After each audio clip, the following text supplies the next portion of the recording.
Para po sa devotion natin, patungkol po sa unity of the body of Christ. Dito po pinag-aralan natin na sa katawan ng ating Panginoong Jesucristo, dapat merong pagkakaisa. Now, hindi po pwede na dalawang mananampalataya, lalo na, no? Pareho tayong mananampalataya, tapos nag-aaway tayo, nagsasakitan tayo, nagsasabi tayo ng masasama, sinisira natin yung ating kapwa Kristiyano. So, unity of the body of Christ. Now, sabi po rito sa Colossians 3:15, let the peace of Christ rule in your hearts, since as members of one body, you were called to peace. Ibig sabihin, ang tinataguyod talaga natin sa katawan ng ating Panginoong Jesucristo bilang membro ng Iglesia ng Panginoong Jesucristo, meron po tayong pagnanais na itaguyod ang kapayapaan. Now, sabi po rito sa Matthew chapter 5 verse 9, blessed are the peacemakers, for they will be called children of God. Isa po sa mga katangian natin at identity natin, tayo po ay mga peacemakers. Tayo po yung mga tagapagpayapa. Kaya po isa po sa puntos natin rito ay Christians strive to be peacemakers on a mission. Ibig sabihin, ginagawa natin lahat ng ating makakaya upang ipagkasundo yung mga taong nag-aalitan, yung mga away, gusot, hidwaan. Ang mission po natin ay hindi palalain, kundi pahupain yung mga awayan, lalo na sa iglesia. So, commit to work toward peace and reconciliation. Dito po sa devotion natin, meron pong 3 commitments o 3 sabihin nating panata or paninindigan na never tayo mag-iisip ng worst, yung pinakamasama doon sa tao na yon or kung sino mang tao, no? We don't assume the worst about a person. Pangalawa po, we commit not to tell bad things about a person. And pangatlo po, we commit to work toward peace and reconciliation. Bilang mga mananampalataya, gusto natin magkaroon ng kapayapaan sa katawan o sa loob ng iglesia.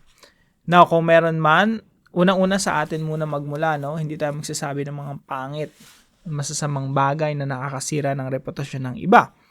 Pangalawa, pag tayo naman ang pinagkukwentuhan ng iba, dapat matutunan natin na i-rebuke din yung ibang tao kapag nagsasabi sila ng mga kwento unnecessarily. Hindi naman kailangan kwento pa na mga masasamang bagay patungkol sa ating kapwa mananampalataya. So sabihin na lang natin right away,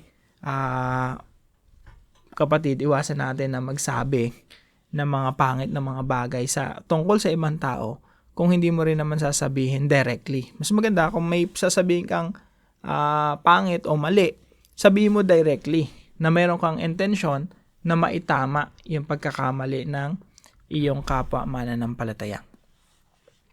So, 3 commitments po ito. Sana po maisabuhay po natin. Hindi lamang po ito para sa inyo, para sa akin din ito, para sa ating lahat. At ito po dapat yung ginagawa natin, lalo na tayo ay mga Kristiyano at ang identity natin ay peacemakers, tagapagpayapa. Dito na po ako magtatapos sa Hebrews chapter 12 verse 14. Sabi po rito, make every effort to live in peace with everyone and to be holy. Without holiness, no one will see the Lord. Sikapin ninyong makasundo ang lahat. So bilang mga mananampalataya, ito yung isa sa mga ginugol natin. Makasundo natin ang lahat ng mga tao. Makasundo, at least, no, on our part, ginagawa natin yung best natin para makasundo yung lahat ng tao. Of course, there are times na hindi na natin control yung reaction ng ibang tao. Hindi natin control kung ano iniisip ng ibang tao patungkol sa atin. Pero hanggat tayo ang involved, hanggat sa kaya natin, within our control, we make every effort to live in peace with everyone. Pinagbubuti natin, sinisikap natin magkaroon ng maayos na relasyon sa ibang mga tao. So, sikapin ninyong makasundo ang lahat. So, meron ka bang kaaway ngayon? Meron ka bang kaalitan ngayon? Makipagkasundo ka na. Kailangan lang natin na, hindi na palalain pa. Or sometimes we just have to kill our own pride, no? Or ibaba yung sarili nating mga pride para makipagkasundo. Minsan, hindi naman kailangan na kung sino yung may mali, siya yung maunang lumapit at mag-sorry. Sometimes, hindi naman kailangan nun eh.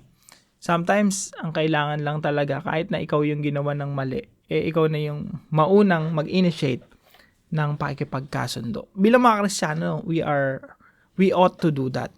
We ought to work toward peace and reconciliation.